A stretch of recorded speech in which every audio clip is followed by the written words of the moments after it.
We are ODM. Who's told you that ODM will not have a candidate in 2027?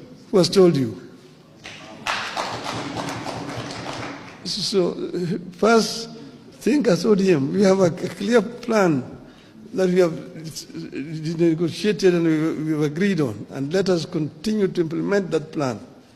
Other decisions we'll take when the time comes. Amusha jirani, hata wewe jiamushe kwa sababu wallahi hamtaamini. God one, Kalamba down. Hamtaamini. Guess what? So guys, baba ameongea. Akasema watu na amebusa ngeni inside nyinyi ninaongelesha. Baba ameongea akasema ati yeye aliagree na must go. Wanafanya kazi pamoja mpaka 2027. Imani yenye mmeanza ya 2 term, haelewi inatoka wapi. You gotta know how to live like a lady. Nani anaenda home? Angalia jirani mwambie must go. Must go. Must go.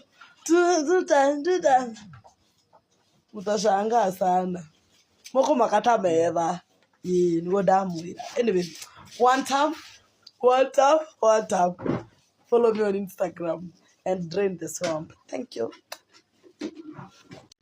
Salam guys. Today, ODM walikuwa na mkutano kule Machakos. But guess what? Raila Amolo Odinga has said that clearly that ODM will field presidential candidate.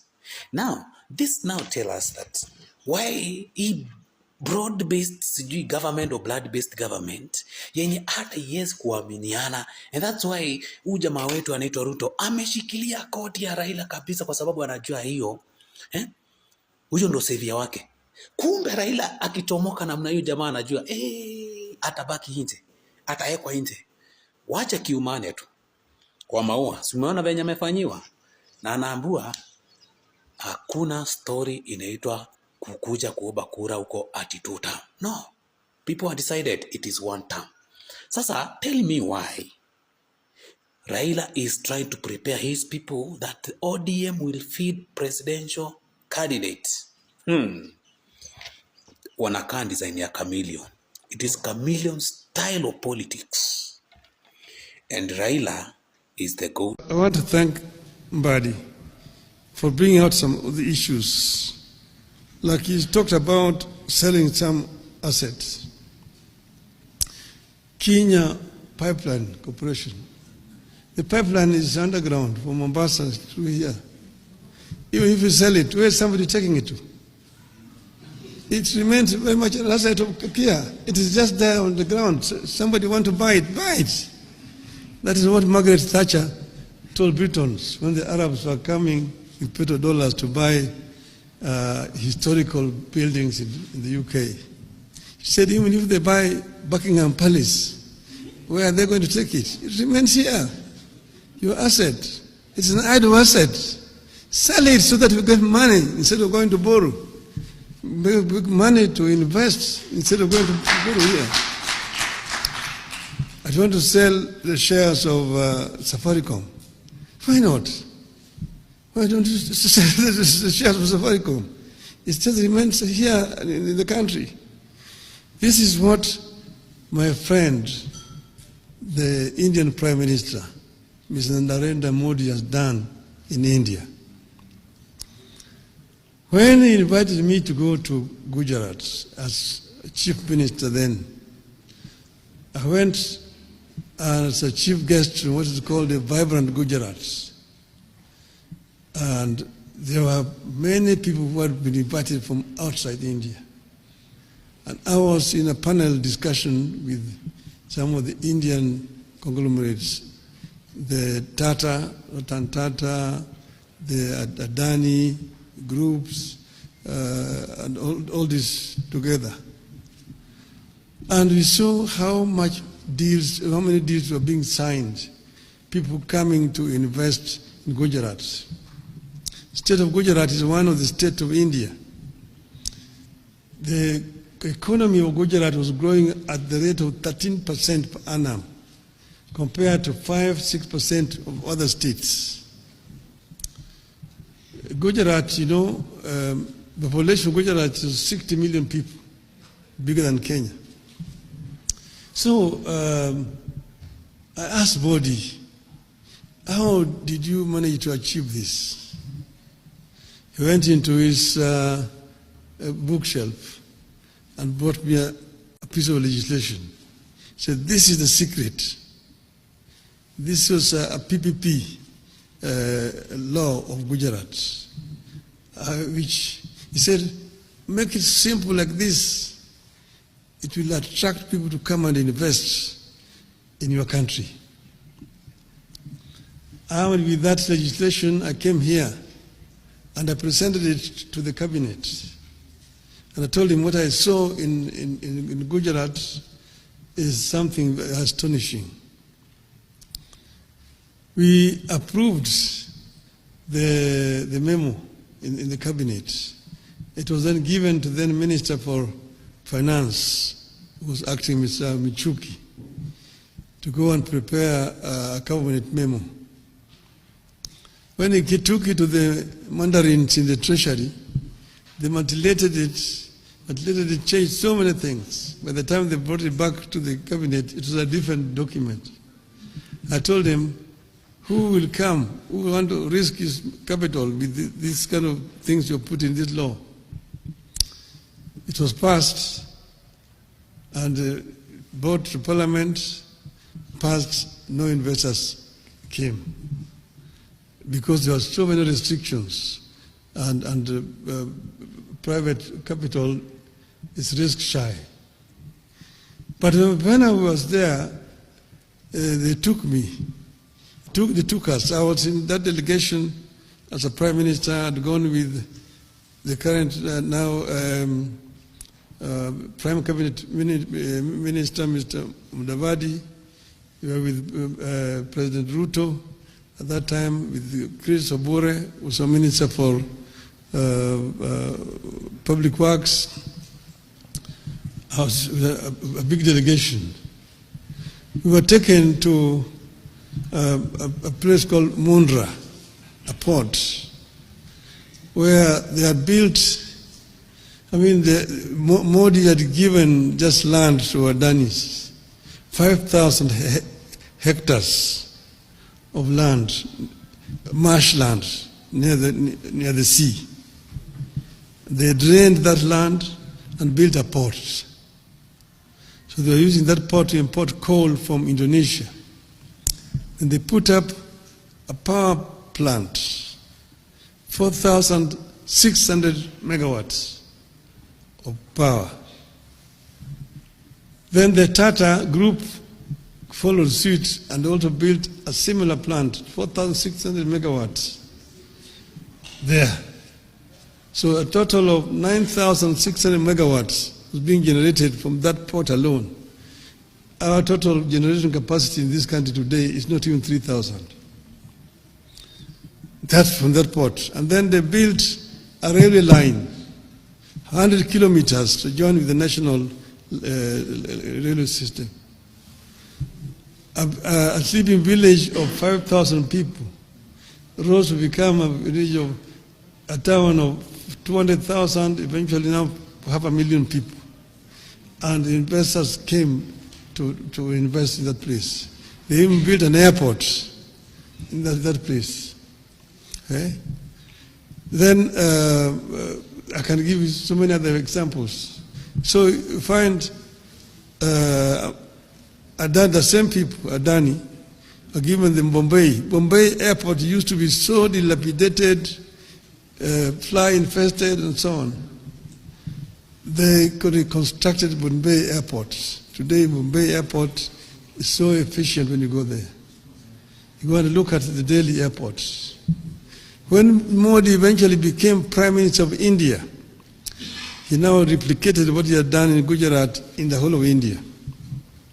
Within the time that he has been the Prime Minister for 10 years, they have constructed 130,000 kilometers of railway line through PPP.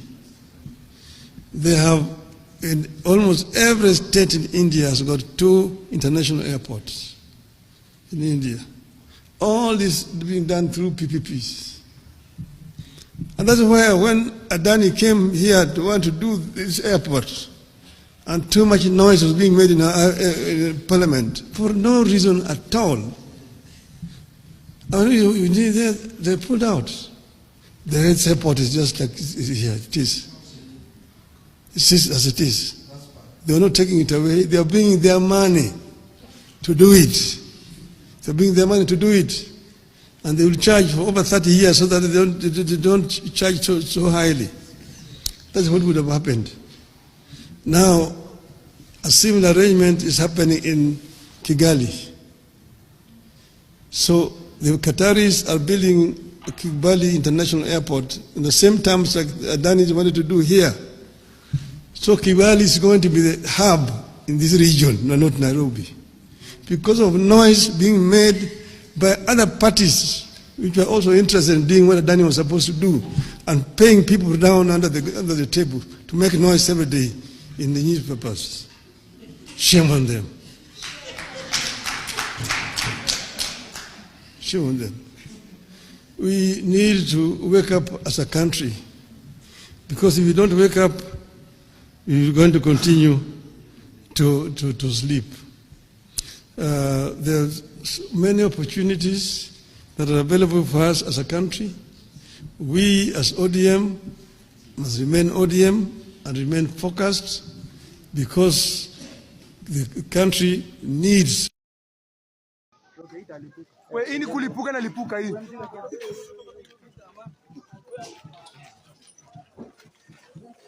Acha kurekodi na gani.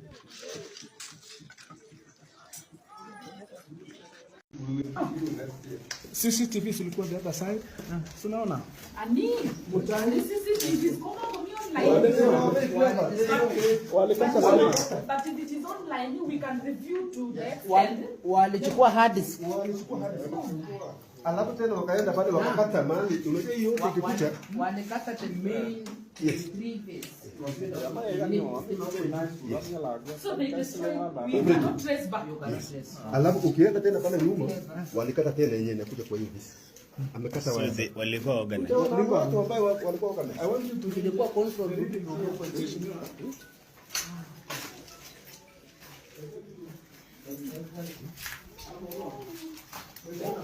hapa sana utakuta na kama utafungua kama atufungui next year atufungui anatufungui utachua sisi ni nani na kama hatufungui next year utachua yani mimi walijua walifanya deficit kubwa hii haitafunguliwa hii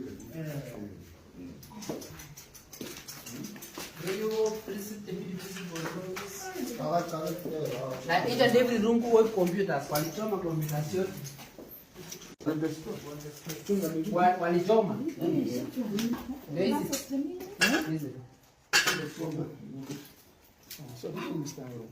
alafu upitie site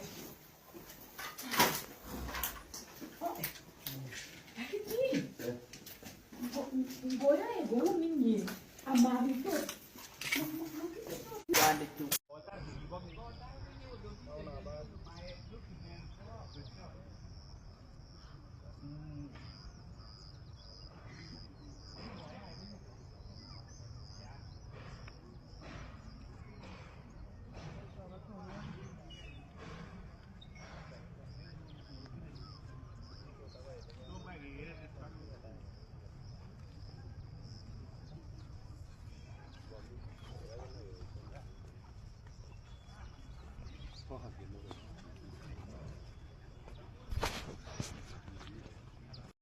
Litein Boys High School has been indefinitely closed until further notice.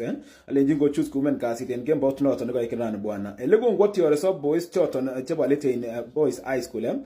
Ako charibuna na kochut Litein Girls High School by force by fire. Ele magingen kele go talking and go match ne icheket Ele lenjin ko igilge and ko itribika kaliet en time ako te icheket mata kwa kesen yoton lakini ko testa maandamano in Kembo Norton no ko kenrane age tui properties anage which properties choton jebo million choton zetom gena en nguni Ele lenjin kaiger sugul noton en nguni ako teta iribika kaliet ko chunguzoni bole ne chanso asiko pa maandamano asana nzuko na demonstration kichana choton jebo Litein Boys High School lakini amwa lenjin kichok Megan sure ile miten save la kwengu en nguni kotko miten Litein Boys High School damon kagirlisen tugul asubuhi ago magingen kele koto kigeono alage ne chege lakini na wale jin kichok Megan sure ile kait la kwengu gain betu noton borane akoni among olio rasi yigo lenji ije sigi cover ne damage shot on choko miten Litein Boys High School lakini amatindi ngwende school akwet ingololji ilenji ne ko mutun ko school lakini for now kisibi updates asige gonen chogelein